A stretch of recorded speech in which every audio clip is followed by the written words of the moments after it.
रूप में भी प्रयोग आता है और ये मुख्य क्रिया के रूप में यानी एक्शन के रूप में भी आता है। इसलिए दोनों अन्य मॉडल से थोड़ा अलग है। अब नीड का मीनिंग निकालेंगे तो नीड का मतलब होता है आवश्यकता होना या आवश्यकता पड़ना, और डेयर का अर्थ होता है साहस करना या हिम्मत करना। क्लियर हो गया? अब हम लोग इसका मॉडल में प्रयोग करेंगे। तो मॉडल हम लोग जानते हैं कि मॉडल के साथ जब भी कोई वर्ब आता मॉडल के रूप में आता है तो हम लोग मॉडल के साथ V1 का प्रयोग करते हैं। क्लियर हो गया? तो जब नीड और डेयर के साथ वर्ब का पहला फॉर्म लगा हो तो हम समझेंगे कि नीड और डेयर का प्रयोग मॉडल के रूप में हुआ है। अब यहाँ हम लोग देखेंगे मॉडल के रूप में नीड का प्रयोग। तो एग्जाम्पल देखेंगे, यू नीड गो देयर। यहाँ देखेंगे नीड के बाद क्या आया है जी? गो।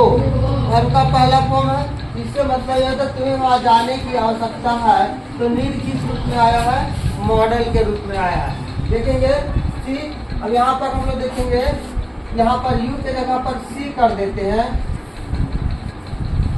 सी नीड सी गो देयर, तो सी भी लगा हुआ फिर भी वर्ब 1 लगा हुआ, जबकि सी के साथ हम लोग वर्ब 5 का प्रयोग करते हैं, लेकिन यह वर्ब 1 लगा है। इसका मतलब ये हो रहा है कि नीड मॉडल के रूप में आया हुआ है।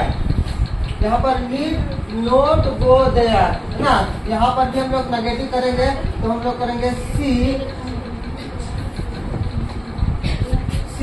Need note. यहाँ पर देखेंगे, यहाँ पर नीड नेगेटिव का नीड का नेगेटिव कैसे होता है? नीड को हम लोग नेगेटिव रूप लिखेंगे तो नीड नोट लिखेंगे या फिर नीडेंट लिखेंगे। नीड का जब हम लोग नेगेटिव फॉर्म लिखेंगे तो किस रूप में लिखेंगे जी? नीड नोट या नीडेंट। जैसे यू नीडेंट गो देयर, या फिर इसको लिख सकते हैं you need not go there, है ना। तो नीड नोट या नीडेंट दोनों रूप में हम इसको लिख सकते हैं। क्लियर हो गया? अब हम लोग इधर देखेंगे मॉडल के रूप में डेयर का प्रयोग। मॉडल के रूप में डेयर का प्रयोग। नीड का प्रयोग हम लोग देख लिए, नीड का प्रयोग हम लोग देख लिया। अब हम लोग क्या देखेंगे? डेयर। डेयर का मतलब होता है साहस करना या हिम्मत करना है। इसके साथ वर्ब 1 आएगा तो भी हम लोग समझेंगे कि मॉडल है। जैसे she dare not oppose her father, यानी उसे अपने पिताजी के विरोध करने की साहस नहीं है। पिता का विरोध नहीं कर सकते, पिताजी जो बोले उसका आज्ञा को पालन कर सकते, उसके अवहेलना करने की क्षमता हिम्मत नहीं है। बोलते ना, तुम्हें अपने पापा को बातों को अवहेलना करने की हिम्मत है नहीं है ना। यहाँ पर क्या हो जाएगा? सी के साथ डेयर का प्रयोग हुआ है, इसलिए अपोज आया है V1, है ना, मॉडल के रूप में आया। अब यहाँ पर डेयर सी अपोज हर फादर, यह एक इंट्रोगेटिव सेंटेंस है।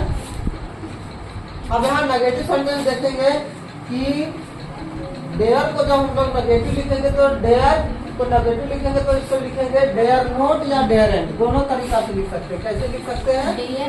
डेयर नोट या